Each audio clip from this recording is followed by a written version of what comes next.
আসসালামু আলাইকুম। কেমন আছেন সবাই?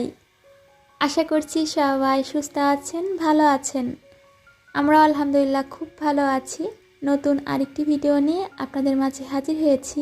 আমার নতুন ভিডিওতে আপনাদের সবাইকে স্বাগত জানাচ্ছি। সকালে যখন আমরা ঘুম থেকে উঠি তো জানালা দরজা খোলার পর কিন্তু ঠান্ডা একটা বাতাস আসে, সেই সাথে আমরা সুন্দর মিষ্টি রোদও দেখতে পাই, তখন কিন্তু খুব ভালো লাগে। তো আমি ঘুম থেকে উঠে আগে জানালা দরজা এগুলো খুলে দিয়েছি, তারপর কিচেনে এসেছি সকালে নাস্তা রেডি করব। আজকে একটু ভিন্ন রকমের নাস্তা রেডি করছি। এক চুলায় কিন্তু দুধ জাল হওয়ার জন্য দিয়েছি, অন্যদিকেই তো সিমাইগুলো ভেজে নিব। আমার মিষ্টি আপুরা তাহলে তো বুঝতে পেরেছেন যে কি রান্না করছি। এখন সেমাই রান্না করব, তবে সেমাইয়ের সাথে আজ কিন্তু পরোটাও তৈরি করব। এখানে কিন্তু দুধটা ফুটে এসেছে, আমি 2টা এলাচ দিয়ে দিয়েছি। এখন এখানে পরিমাণ মতন চিনি দিয়ে দিচ্ছি। তো জাল হয়ে গেলে তারপর এখানে ভেজে রাখা সেমাইগুলো দিয়ে দিব। বাসার ভিতর থাকছি, খুব একটা ঠান্ডাটা অনুভব করতে পারছি না, যে অল্প স্বল্প ঠান্ডা বুঝতে পারছি, তারপরেও আমার গলার অবস্থা খুব বেশি খারাপ।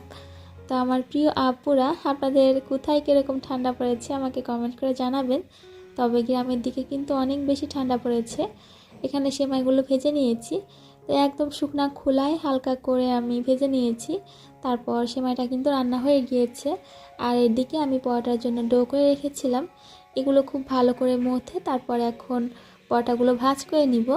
তো আমি কিন্তু যখন পরোটা তৈরি করি আগে বেলে তারপর ভাজ করে নিই, তারপর একটা একটা করে সবগুলো বেলে নিই। তো আমার আপুরা বলেন আমি নাকি খুব বেশি বড় বড় করে পরোটা তৈরি করি, সেই জন্য আজ একটু ছোট করে পরোটাগুলো তৈরি করেছিলাম।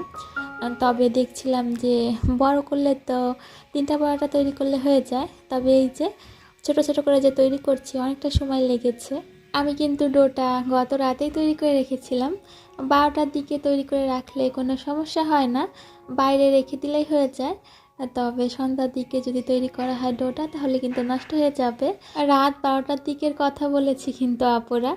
তো এই তো আমি এক এক করে সবগুলো রুটি বেলে তার ভিতর তেল এবং আটার গুঁড়ি দিয়ে ভাজ করে নিয়েছি।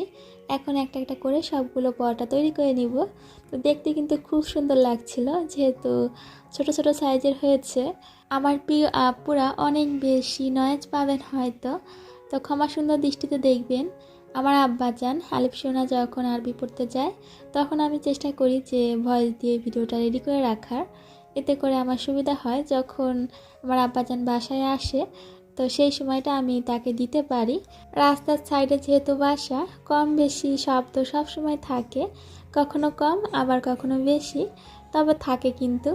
তো Nilufa's kitchen and blog ID থেকে আমার প্রিয় আপু এই তাওয়াটা সম্পর্কে জানতে চেয়েছিলেন, আমি যেন বলি দামটা, সেই সাথে কোন ব্র্যান্ডের।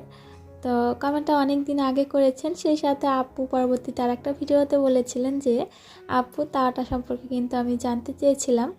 তো আজ এই জন্য বলছি কোন কোম্পানির, কত সিএম এবং কত টাকা দিয়ে নিয়েছি। তো এই 3টা প্রশ্নের মাঝে আমি একটা প্রশ্নের উত্তর দিতে পারবো। অনেক দিন হয়েছে আমি তাওয়াটা নিয়েছি, আমার আপুরা তো জানেন অনেক বছর, 7 বছরের বেশি সময় ধরে আমি তাওয়াটা ব্যবহার করছি। কিয়াম কোম্পানির তাওয়া। আপুদের কিন্তু আমি অনেক আগেও এই প্রশ্নের উত্তরটা দিয়েছি। তো এক আপু বলছিলেন গত একটা ভিডিওতে যে আপু তোমার তাওয়াটা দেখলে আমার এখনও হিংসা হয়। আমি আপুর এই লেখাটা পড়ে এত বেশি হাসছিলাম, সেই সাথে বুঝতে পারছিলাম আমি যে এত বছর ধরে তাওয়াটা ব্যবহার করছি। আপু হয়তো জানেন আমার মিষ্টি আপুরা অনেক ভালোবাসে আপনাদের জন্য, যত্ন করে ব্যবহার করলে যে কোনো জিনিসই ভালো থাকে।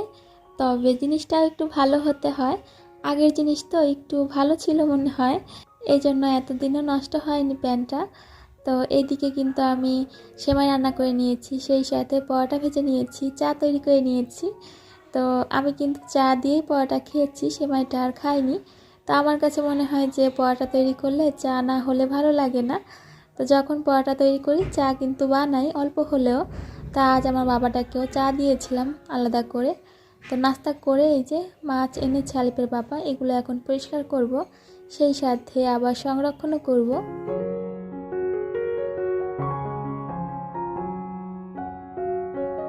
বেশ কয়েক রকমের মাছ আনা হয়েছে।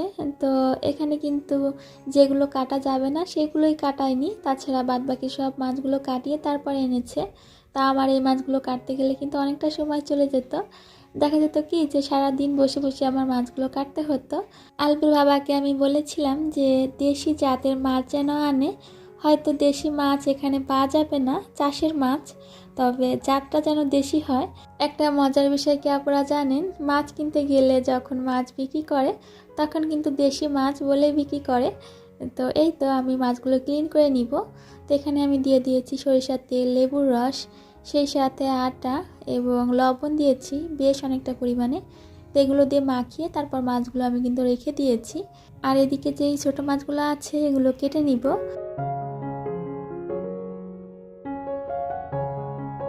আমি সব ধরনের মাছই কাটতে পারি, সেটা বড় হোক বা ছোট, তবে একটু সময় লাগে কিন্তু মাছ কাটতে। আমাদের এলাকায় কিন্তু ছাই আছে যে, সেটা দিয়ে মাছ কাটে, তবে এখানে কিন্তু সেটা পাওয়া যায় না, এই জন্য মাছ কাটতেও সময় লাগে। ছোট মাছ কাটতে তো কোনো কিছুর প্রয়োজন হয় না, ছাই পানি, তবে সময় কিন্তু অনেকটা লাগে। এই তো আমি অনেকটা সময় ধরে মাছগুলো কেটে নিচ্ছি। তো এক রকমের মাছ কাটা হয়ে গিয়েছে আর এদিকে এই মাছগুলো কেটে নিচ্ছি। তো অল্প কিছু আছে, এগুলো হলে তারপর মাছগুলো ক্লিন করে তারপরে একদম বক্সে করে সংরক্ষণ করব। এখানে কিন্তু আমি ছোট যে 2 রকমের মাছ কেটে নিয়েছি সেগুলো ক্লিন করে নিয়েছি। আর এই তো আটা লবণ দিয়ে যে মাখিয়ে রেখেছিলাম সেগুলো কিন্তু পরিষ্কার করে ধুয়ে নিয়েছি। আপনারা জানেন আমি শিং মাছ কীভাবে পরিষ্কার করি, তারের যেই মাজনি আছে সেগুলো দিয়ে কিন্তু শিং মাছগুলো আমি পরিষ্কার করে থাকি। তো এদিকে কিন্তু আমি শিং মাছগুলো সুন্দরভাবে পরিষ্কার করে নিয়েছি, কালো অংশগুলো তুলে ফেলেছি। আর এখন সবগুলো মাছ যে ক্লিন করেছি এগুলো বক্সে করে রেখে দিচ্ছি।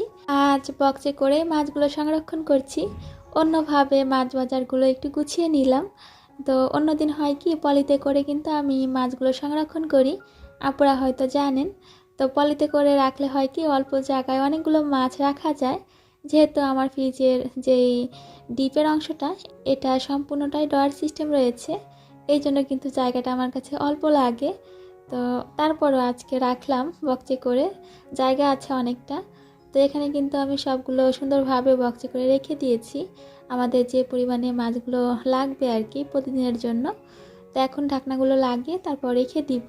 মাছ বাজার গুছাতে কিন্তু অনেকটা সময় লাগে, সাথে তো পরিশ্রম আছেই। তো যতটা সহজে দেখিয়েছি আপুদের, সহজ ছিল না কিন্তু ততটা। তো এই তো কাজ তো কমপ্লিট, এখন শুধু ফ্রিজে বক্সগুলো রেখে দিলেই হয়ে যাচ্ছে। তো আমার আব্বাজান চলে এসেছে মাকে হেল্প করতে। রান্নাঘরটা তো এমনি সময় হালকা পাতলা করে মুছে নিলেই হয়ে যায়, তবে যদি মাছ বাজার গোছানো হয় একদম ঘষে মেজে ভালো করে ক্লিন করতে হয়, পুরো রান্নাঘরের অবস্থা কিন্তু বেহাল হয়ে যায়। তো আমি খুব সুন্দরভাবে রান্নাঘরটা ক্লিন করে নিয়েছি। তো দুপুরে রান্না করতে আজকে খুব বেশি দেরি হয়ে গিয়েছে, তো এই জন্য আগে তাড়াহুড়া করে আলু কেটেছি, সেই সাথে পেঁয়াজ কুলিগুলো ক্লিন করে কেটে তারপর ভাজিটা বসিয়ে দিচ্ছি। তো এটা হতে হতে আমি অন্য সব কিছু গুছিয়ে নিব। তা আপুদের তো বলি আমি দুইভাবেই রান্না করতে পারি, গুছিয়ে রান্না বসানো আর না গুছিয়ে রান্না বসানো। আজ কিন্তু একটু একটু করে গুছাবো আর রান্না করব। তো এরই মাঝে আমি পেঁয়াজ কেটে নিয়েছি। তো পেঁয়াজ কুলিটা যে ভাজতে দিয়েছি সেটা কিন্তু এখনও ভাজা হচ্ছে, আর এদিকে মাংসগুলো বসিয়ে দিব। তো মাংসগুলো আমি আগে থেকেই ফ্রিজ থেকে বের করে ভিজিয়ে রেখেছিলাম। তো মাংসগুলো ক্লিন করে এখন শুধু কষিয়ে রান্না করে নিব। এই তো পেঁয়াজগুলো ভেজে নিয়েছি, এরপর এখানে দিয়েছি গরম মশলা, আদা বাটা, জিরা বাটা, রসুন বাটা, দিব শুকনো মরিচের গুঁড়া, হলুদ গুঁড়া, তো পরিমাণ মতন লবণ, এগুলো দিয়ে মশলাটা খুব ভালো করে কষিয়ে নিব। তো আব্বাজানকে বলছিলাম যে আজকে কি রান্না করব, তো সে বলছে যে মাংস রান্না করো। তো বলেছে যেহেতু আমার আব্বাজান, না করলে কি পারি। সাথী সেলিম আইডি থেকে আমার প্রিয় আপু 2টা ভিডিওতে কমেন্ট করেছেন যে আপু আপনি যখন আব্বাজান বলেন অনেক বেশি সুন্দর লাগে আপনার মুখে এটা শুনতে। তো সুন্দর একটা নাম, সুন্দর তো লাগবে তাই না আপুরা। এখানে কিন্তু পেঁয়াজকলি ভাজাটা হয়ে গিয়েছে, চুলার জালটা বন্ধ করে দিয়েছি। তো পেঁয়াজকলি ভাজি আমি এভাবেই করি, মাঝে মাঝে তো এখানে একটা ডিম দেই, আজ আর দেইনি। তো অল্প আছে একটু কালো কালো কালার করে ভেজে নেই। আর এদিকে মাংস রান্না সেটা কিন্তু কষিয়ে তারপর ঝোলের পানি দিয়ে দিয়েছিলাম। তো এটা হয়ে গিয়েছে। তেরি মাছে আলপের বাবা আরও কিছু মাছ এনেছিল, সেগুলো ক্লিন করে তারপর রেখেছি। তো তিনি কিন্তু মাছ বাজার করে দিয়ে আবার বাইরে গিয়েছিলেন। যেই দিন মাছ বাজার করা হয় বা আমি মাছ ক্লিন করি, সেই দিনটা হয় কি যে মাছটা রান্না করা হয় না। এজন্য কিন্তু সবগুলো মাছ গুছিয়ে তারপর ফ্রিজে রেখে দিয়েছিলাম। তা আবার যেহেতু মাছ এনেছেন সেই জন্য রান্না করছি। তো এদিকে হলুদটা শেষ হয়ে গিয়েছিল, সেটা জারে ঢেলে নিচ্ছি।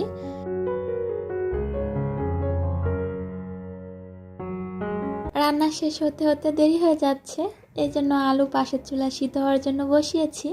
আলু দিয়ে তারপর মাছটা রান্না করব। তো মশলা কষিয়ে এদিকে কিন্তু আমি মাছটা কষানোর জন্য দিয়েছি। আলুও সিদ্ধ হয়ে গিয়েছে আর এদিকে ভাত কিন্তু অনেক আগেই হয়েছে। তো এখন যে বাড়তি কাজগুলো আছে সেগুলো করব আর কি। ভাজিটা যে নামিয়ে রেখেছিলাম সেটা বাটিতে ঢেলে নিয়েছি, আর এদিকে মাছ এটা এখন বক্সে করে ফ্রিজে রেখে দিব। আমার প্রিয় আপুরা এখনও কি লাইক দিয়েছেন? যদি লাইকটা না দিয়ে থাকেন ছোট্ট একটা লাইক দিয়ে আমার সম্পূর্ণ ভিডিওটি দেখতে পারেন। ভিডিওর শেষ প্রান্তে এসে তারপর বললাম আপুরা, আমার প্রিয় আপুরা যারা আমার চ্যানেলটি এখনও সাবস্ক্রাইব করেননি, ভালো লাগলে আমার ছোট্ট চ্যানেলটি সাবস্ক্রাইব করে বন্ধু হয়ে আমার পাশে থেকে যেতে পারেন। রান্নাবান্না তো কমপ্লিট, মাছ রান্নাও কিন্তু হয়ে গিয়েছে। আর এই যে সুন্দরভাবে টেবিলটা সাজিয়ে নিয়েছি। মাগরিবের পরে আমি নাস্তা রেডি করব, তো সেই জন্য কিন্তু আবারও রান্নাঘরে এসেছি। আর এদিকে ধনিয়ার পাতাগুলো আমি বিকালেই ক্লিন করে তারপর এভাবে পানি ঝরানোর জন্য রেখে দিয়েছিলাম। তো এখানে আমি বেসন নিয়েছি, আরও নিয়েছি শুকনো মরিচের গুঁড়া, পরিমাণ মতন লবণ এবং হলুদ। তো নর্মাল পানি দিয়ে আমি এখানে সুন্দর করে একটা ব্যাটার তৈরি করে নিচ্ছি। আরও দিয়েছি বেকিং পাউডার। তো যখন আমি কিছু বানাই পাকোড়া বা যে কোনো কিছু তেলে ভাজা বেসন দিয়ে, তখন কিন্তু আমি একটু করে বেকিং পাউডার দিই। তো এখন ভেজে নিব। তারপর তো ধনিয়ার পাতা দেখে আর বেসন দেখে বুঝতেই পেরেছেন যে ধনিয়ার পাতার পাকোড়া তৈরি করব আজ। আমার আব্বাজান এসেছে এরই মাঝে। তো এত বেশি লুকোচুরি দুষ্টুমি করে মায়ের সাথে, বাইরে দাঁড়িয়েই আছে, ভিতরে আর আসতে চাচ্ছে না, তো লুকিয়ে আছে আর কি। মাগরিবের নামাজ শেষ করে তারপর একেবারে বাসায় আসে। এদিকে আমার আব্বাজানের সাথে কত কথা বলছি, সে বাইরে গিয়ে কি কি করে কি কি করেছে সব আমার কাছে এসে বলে। আর এই তো পাকোড়াগুলো কিন্তু খুব সুন্দর ভাজা হয়ে গিয়েছে, এখন এই তো তুলে নিচ্ছি। তো দুইবার করে আমি সবগুলো পাকোড়া ভেজে নিয়েছি। অনেক বেশি মুচমুচে থাকে এই পাকোড়াগুলো, আমার বাবাটার অনেক বেশি পছন্দ।